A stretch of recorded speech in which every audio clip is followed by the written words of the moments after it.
Right. My first dream concerned the fact I seemed to be in a hospital scene, possibly a doctor's surgery, but it's bigger than that, so I guess it was hospital. And there's this woman doctor standing some yards away from me, and she seemed to kick across the room this sort of pillbox-shaped thing across the floor. And I seemed to perceive that there was something. Well, it seemed to symbolise guilt in some way. It's difficult to put it into words, really. But it seemed very strange, and I saw myself kicking it back again. It was as if I wouldn't accept it.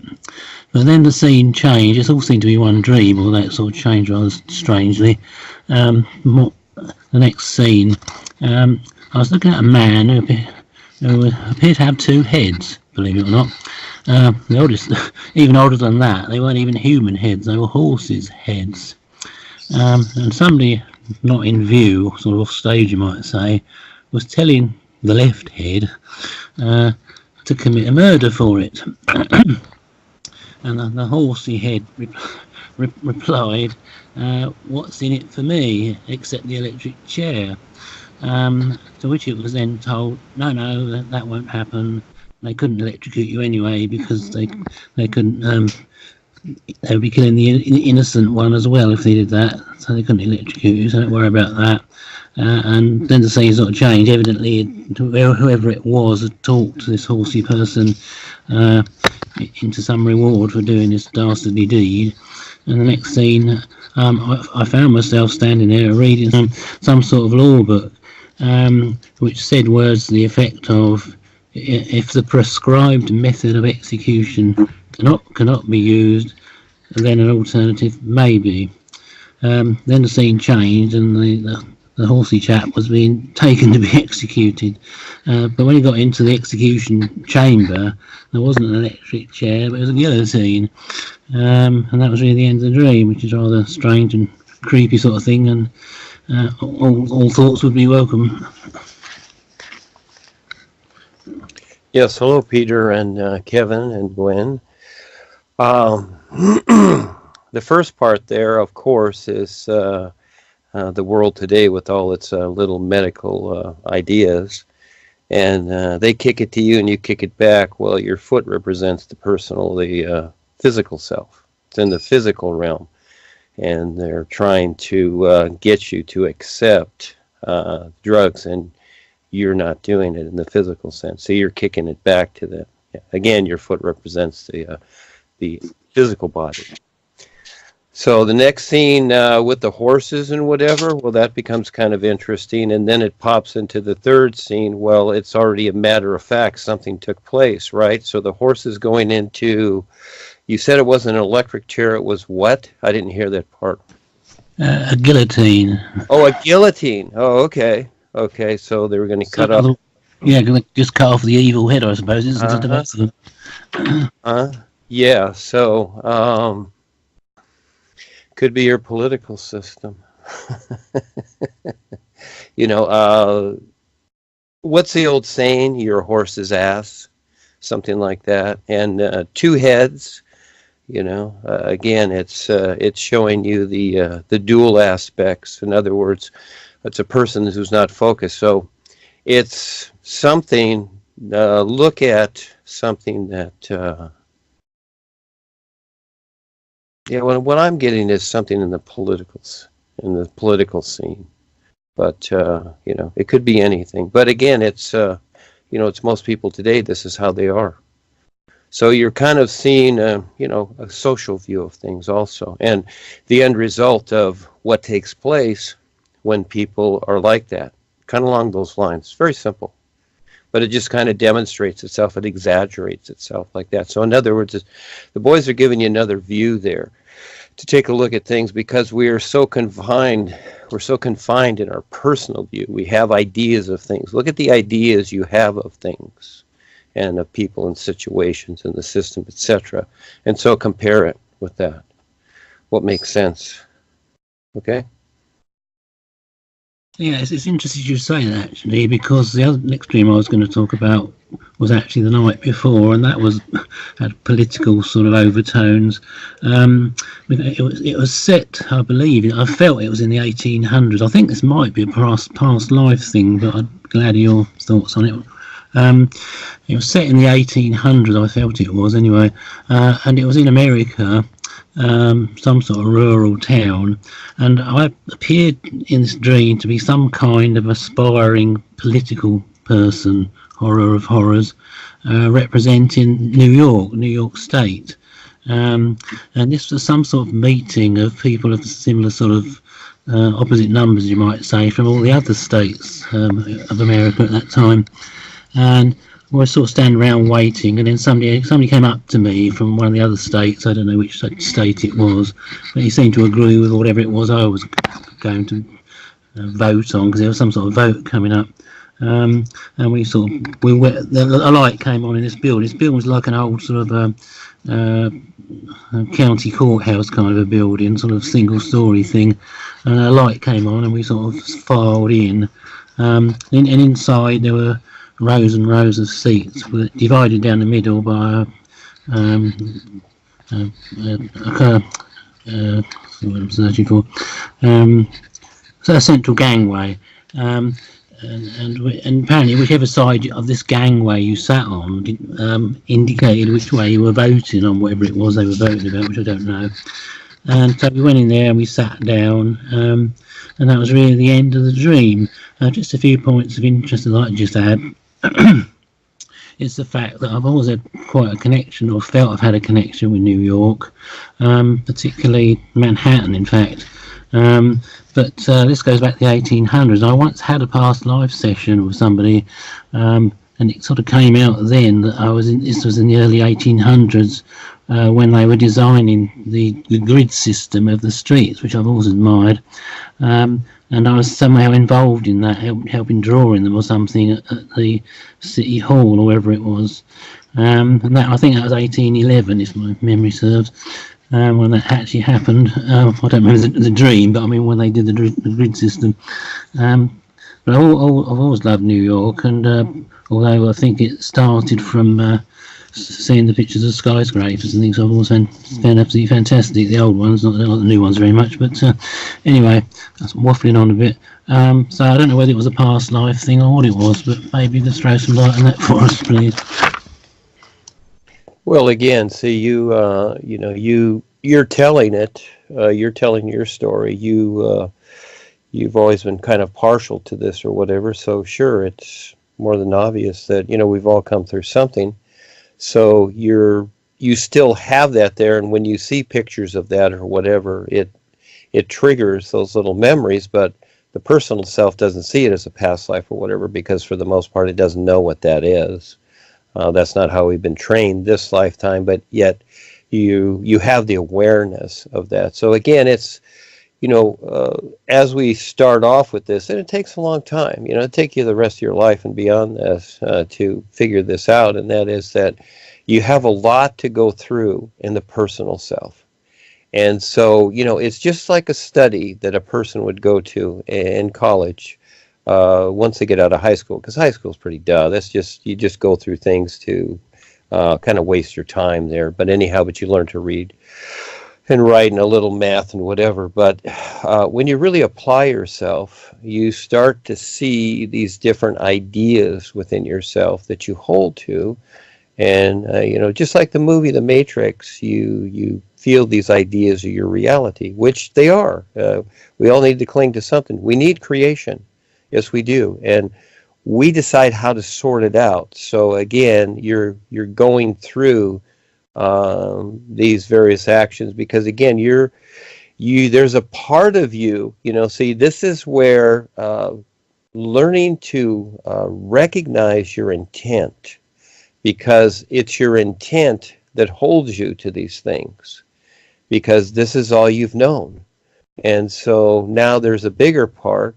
You're going through the knowledge here, and you're going through yourself. You're being shown certain things of what you're, you might say, focusing on.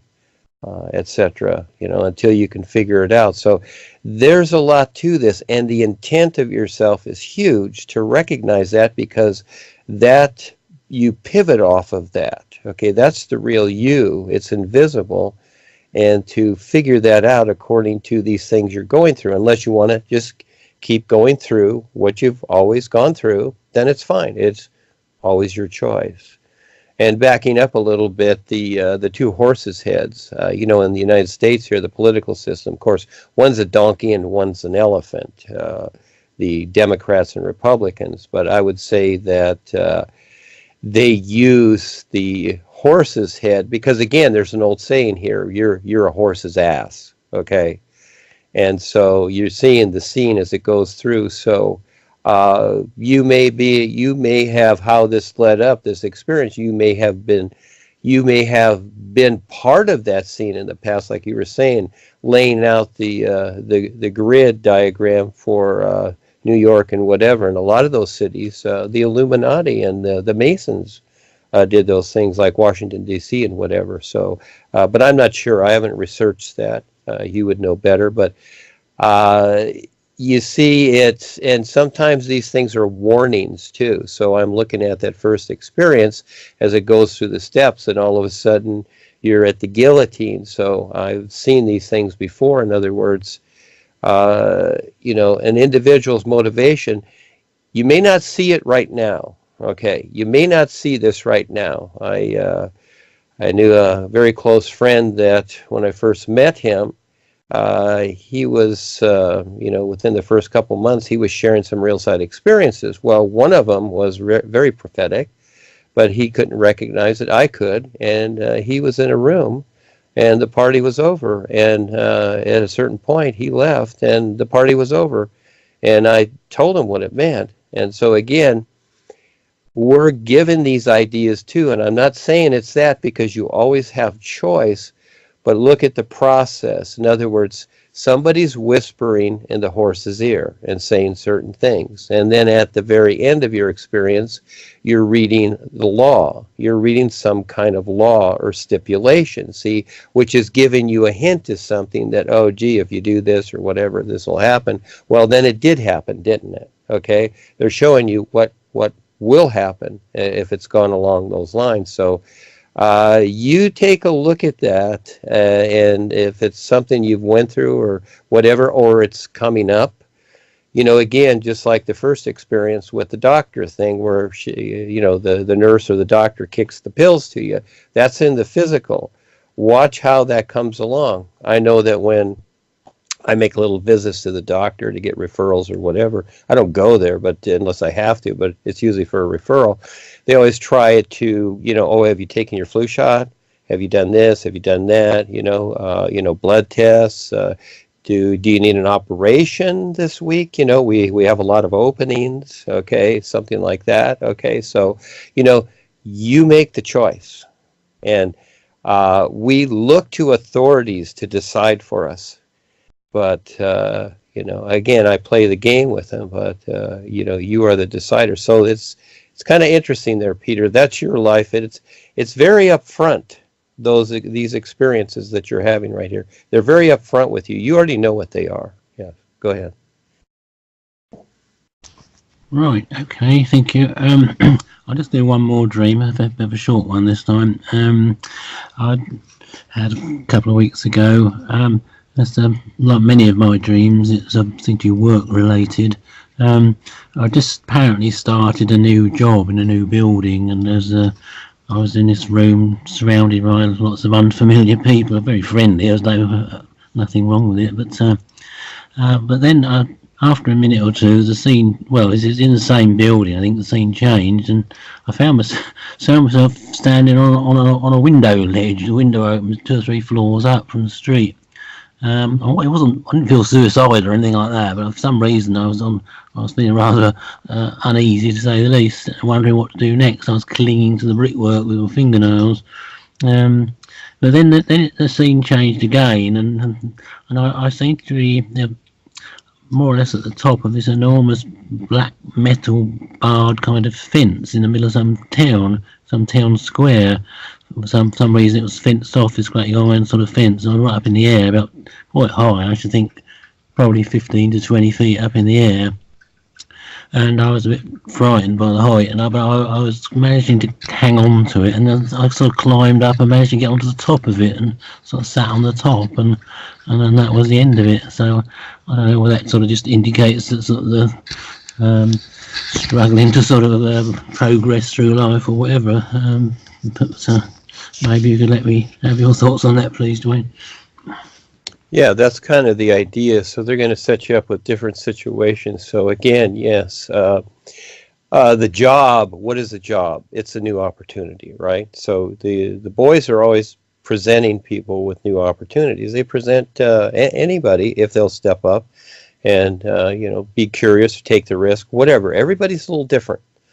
And so in the second scene, it moves along very fast. See, they're skipping all the in-between stuff. It's like all of a sudden you're like on the third floor on the ledge. Well, they're skipping all that stuff to where, okay, we're going to take you upstairs.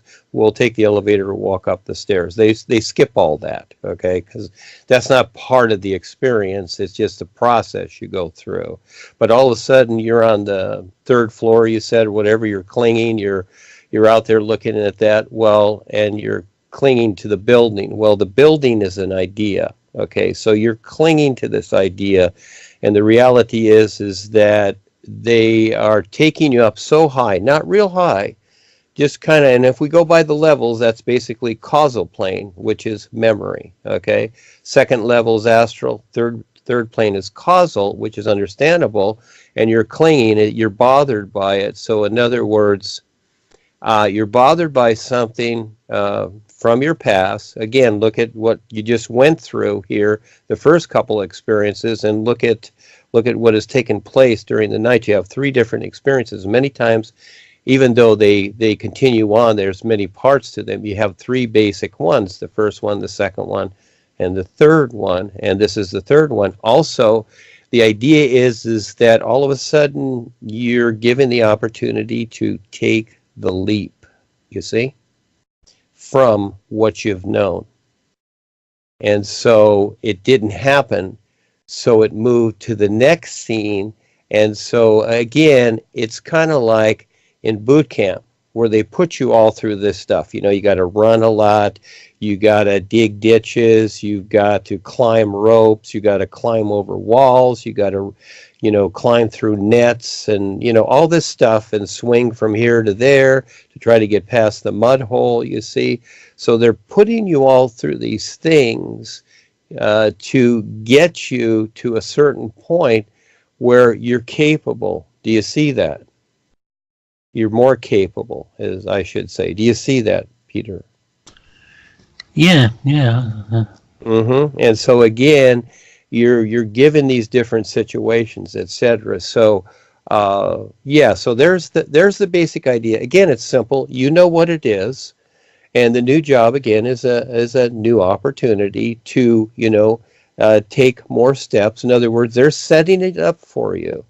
You see, so and you decide, and so they see what you're doing, and so just like anything, just like in school when you took tests. And they put you in categories, you might say. Now, the boys don't really put you in categories, but they see, they see what you're capable of and what you're not capable of, and they see what you're hanging on to and whatever, but they still give you an opportunity little by little. And see, they do it on the real side, what we call dreams, but it's an actual experience for you in creation. They do it this way simply because so the physical part, in other words, if you had to go through that in the physical part, you're not going to have time, and it's going to be quite exhausting and quite scary. So they do it with on the real side, okay, with the particular parts of yourself, whatever part that they deem to be, okay, we'll try this, we'll try that. And really a lot of it's just a test to see what you'll do, giving you the opportunity, etc. So it's very interesting, and this is where, again, when people come to this or anything in this, many times they're just looky-loos. Many times they just want the knowledge, and everybody's got their idea As I was talking to Ava here over the years that I've known her, she always wanted, first of all, a master to lead her along, and then she wanted the bigger picture, etc. So she kept going with that. So everybody's got kind of a different drive on things, and so this is where, again, your intent is very important, and this is what is really usually not discussed too much, even in the so-called spiritual paths or religion or whatever. It's never brought up, and that's all hidden, and that's very, very important. And so just like the experience you had, with your intent, you decide to go further. So in other words, reimagine yourself, let's say on the third floor there, and you're clinging to the building, which again is memory. Something is holding you back from taking the leap. You see, in other words, just jump. And it's not about suicide. Guess what? If you jumped, if you take the leap, that's courage. You wouldn't fall. You see, you wouldn't fall. But your mind is thinking you will fall, you see. But on the real side, you won't fall. And we all go through this. It's understandable. But you can reimagine that, and you can take the leap, you see. You can set up your own course to where, hey, I want to get past this. I don't want to cling to the wall. I don't want to cling to this old idea. I want to take the leap, you see. You always have the choice. They're presenting, what it is, where you're at, basically, and you decide to go further. So again, just like, when a person goes and gets their bachelor's degree, let's say, the opportunity is there to get their master's and PhD and whatever the progression of things is. But, the opportunity is there, but you make the choice. But you may say, well, gee, I'm not that smart, I can't do it, or I don't have time, or gee, that's a lot of work. Again, you make the choice. And so here you are on the ledge. Now you look at it, you re-look at it. This is where your imagination comes in creation, because with the imagination, you can supersede what you think about the situation, you see? And now using that, you can fly. Yes. Well, the mind doesn't see that, but you can, the real you can utilize that, you see? So getting that little self to see and recognize certain things so the real you can better operate. So again, that's a lot, but it's very, very simple. So there you go. Right, okay, thanks very much for that. I think I'll about hand you back to Kevin now as time's running on, but thanks very much and speak to you again. Okay, and if you're out there, Pearce, feel free to take the floor and share your experiences and your dreams and such. Okay, mate. Yeah, I've only got one to share. It happened Friday night. Yeah, very strange. It was about 2 a.m. I said to the wife, I'm going to sleep now.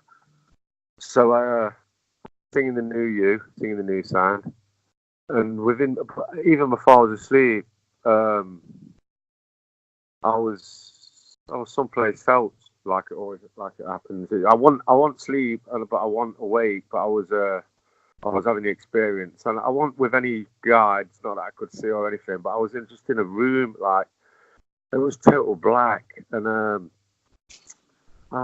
best way to explain this, it was like a slide reel going off. It was just, but basically it was like shining a spotlight on reptilians, yeah, and like, I don't know how many different types there are, but it was like just different, and there was absolutely loads of them, and there was like different body types of reptilian, but yeah, it was all in this room. But as they was shining the light, a light went on one, and it lit them up.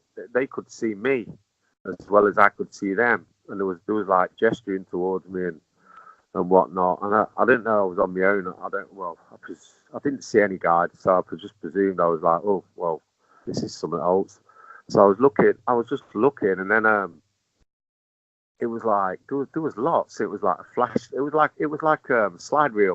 Well, as I was seeing them, it was like there was a flashlight spotlight shining on them, because it was like it was in different positions, but it was all in this room, and it was like a metal box, and it was just was horrible. It was damp and dank, and you could see all the like the condensation on the walls and that in the dark. It was horrible, and it was all like there was gesturing and doing all kinds of stuff. But they'd all seen me. Every single one of them that the light got shined on had seen me. And then it went to this very large one, and he was wearing a robe, but he had a hood on his head. And I kind of like zoned in on him, like all my attention went to him because he was like the biggest and like the scary. Well, I wasn't really scared, but it was very intense. But it changed then. It was like a strobe light effect, and of each flash of the light, this big one, the great big one, would have hood on.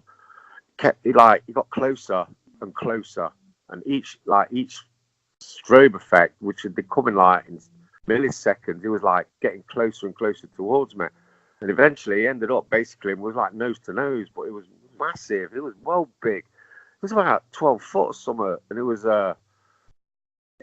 he had like, his face was like a big crocodile. That's what I thought, like a massive big crocodile, but like I could see his eyes, and his eyes were like orangey red. It wasn't very nice at all. And like basically, as he got as close as he come, basically it was like nose to nose. I woke up. I shot up, and my wife says, "Oh." It was funny actually. My wife says, "You're all right." She said, "What you do? Go back to sleep. You normally sleep." So I was like, "No, I'm all right for a bit," because it was like I say, it was a bit intense. It kind of shocked me. And as I was watching TV for a bit with a wife, I never said out to her. I didn't tell her till the next day because I didn't want her to get scared out. But it was like it was in my room. It was like it was in my bedroom. Like when I closed my eyes again, it was like they were there again, and then I opened them back up again, and like I got set up. I sat up proper in bed there, and I lifted my back up off the mattress, and I pushed it against my bed head against the wall, and I just didn't think about it for a bit, and I thought, well, this has done my head in a bit. Well, it's kind of frightened me a bit because it was so close. It was that close. It was that close to me, and I was like there, but it was like, because normally, apart from my last real sad experience, the other Sunday, it like happens when I'm in sleep, unless it's an impression and I've gone with it. But this was something else. I was there. I was in the room, but I wasn't asleep. If you know what I mean. I was halfway asleep. I was just like relaxing in the mode when it actually happened. And then like I thought, well, I'm just going to sing the New Year again. So I did, and I sang the New Year again, and I laid down again, and I was just, and then I closed my eyes and I started singing it. And I said to my wife, "Says, hold me hand, let's sing the New Year. Just hold me hand for a bit, and we'll sing the New Year." And she held me hand, and like she was watching the TV still, and I carried on singing the New Year. I closed my eyes, and then it was gone. There was nothing there, and it was just blue. Like on the, obviously on all the illustrations, it's blue, isn't it? And you've got the sun in the back, the white sun in the back, and it was like that. I was stood in the blue, and I felt like the warmth, the heat from the light behind me, and like I feel the light coming, like surrounding me, enveloping me, and then I just went off. I just went to sleep then, and that was it. And I woke up the next day, and I didn't tell the wife about it, but eventually I did. Got about 5-6 hours after she'd woke up, and I told her. I said, "Oh, this is what happened last night," and she says, "Well, yeah, that's it. They're watching you now, Pearce. They're onto you." And yeah, that was it. That was my real sad experience from Friday night. I'd like to know what Dwayne thinks, please. Yeah, well, that's it, young man. So your awareness went into the physical realm. That's what it is. It's all dark and yucky, and yes, they're all over the place. And this is where we're at, outer space, what we call. It's just a big room. It's all black. And this is, they're filled with reptilians. And so this is a heck of a challenge here. We're going through what we're going through. But again, yes, I know what you're saying, in those disco places or whatever, they have the strobe lights, and you see it's kind of a broken up action, and all of a sudden, yes, it's a frame at a time. I can see what you're saying, and the individual, yes, they're watching you. Now you can, the boys are there. They see what you're going through. So again, as we're here and confronting this, now everybody is not gonna want to see this, or even want to know that this is going on. You're a particular person, so. But this is very real. They control the physical realm for now, but things are happening, which is very interesting, and you can be a part of that too. So you're just dealing with the confrontation right now. You see them, they see you. See, now you're more aware of how they see you. You see? Yeah. I've never seen. I mean, in the real side experience I've had before, I've never seen them. I've never come across them, and I've always like wondered. Well, Kevin gets them all the time. He's always having them, and then like it just happened that night. But it was funny because I want like, and the last one he had, I wasn't in sleep mode. It just happened. It was fantastic.